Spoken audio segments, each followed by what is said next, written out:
The island of Sodor is surrounded by beautiful blue sea. It has fields of green and sandy yellow beaches. There are rivers, streams and lots of trees where the birds sing. There are windmills and a coal mine and docks where visitors to the island arrive. The island also has lots and lots of railway lines. Who's that puffing down the track? It's Thomas. Hello, Thomas. Hello, everybody. Welcome to the island of Sodor.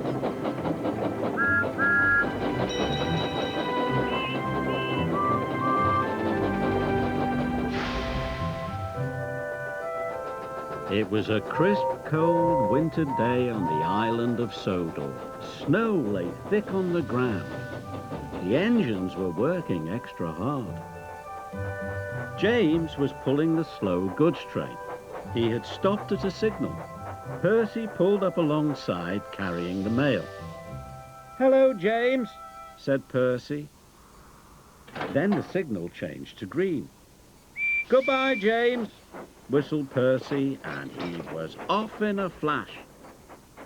"I was here first," grumbled James. "Why do I have to wait?" "The mail train is more important than slow goods," said his driver. Later, when James stopped for water, Thomas was already in front of him. "I have to go first," said Thomas excitedly. "I'm a guaranteed connection." "Everyone has a more important job than me," grumbled James. "Nonsense," said Thomas. "Everyone knows you're a really useful engine." But James wanted to be an important engine too. Later that day, the Fat Controller came to see James. "You must take coal to all the stations on the island," he boomed. "If the fires in the waiting room go out, the passengers will get cold and complain. It's a very important job," he added. "You can rely on me, sir," said James proudly. The Fat Controller left. James was excited. "An important job," he said happily. "Ah," sniffed Gordon. "It's only a load of coal after all." "Nonsense," snorted James. "I am going to keep the passengers warm. What could be more important than that?" And he wheeshed over to the water tower. But there was a queue at the water tank. "Come on," he steamed impatiently. "I have an important job to do."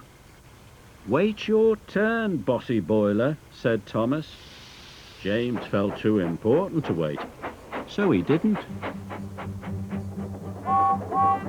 James rushed to the coaling station. He met Edward waiting at a junction. Edward was looking bothered. He had too many jobs and was feeling puffed out. "Can you take these sleigh trucks to the quarry?" Edward asked. "Sorry, Edward, but I can't," puffed James. "I've got the most important job on the island."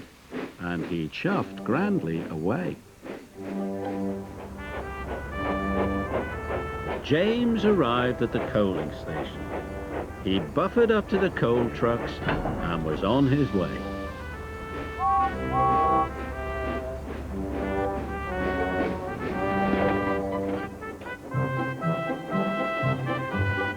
James was looking forward to delivering his coal. "Now I'm useful and important," he chuffed happily.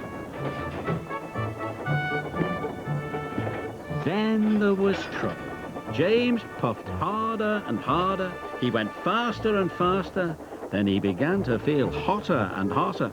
"I don't feel well," wailed James, and he had to stop.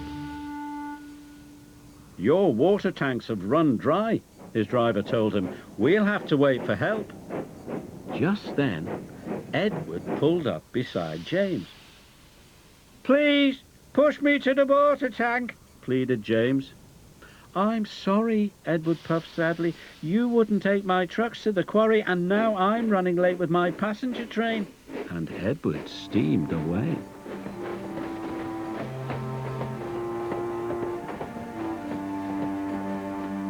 Edward stopped and told the signalman all about James. The signalman telephoned for help, and soon Salty was on his way. He pulled up alongside James. "Why didn't you fill up with water this morning, matey?" James told him about the queue at the water tank.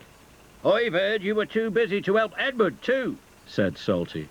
"I was in a hurry," protested James. "Mine is the most important job on the island."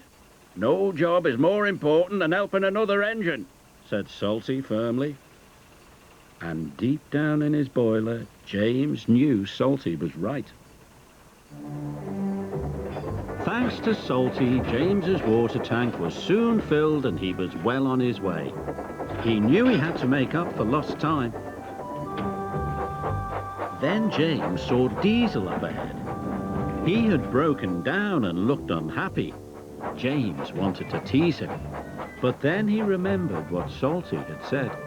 "No job is more important than helping another engine," he said to himself, "and even Diesel is an engine. Come on, Diesel, I'll push you back to the sheds."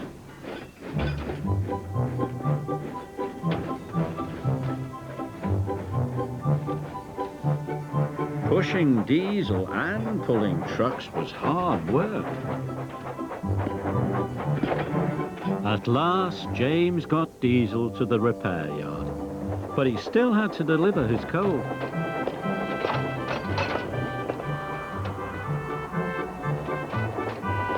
The wind blew, and it was getting colder by the minute. James steamed all over the island, delivering coal to the station waiting rooms. Everyone was pleased to see James. Thanks to him, they were all kept toasty warm. The next morning, the Fat Controller came to see James. He knew all about Edward's trucks and James running out of water. "I'm sorry, sir," said James. "I put my own job first." "But you did learn your lesson and you helped Diesel," the Fat Controller boomed cheerfully.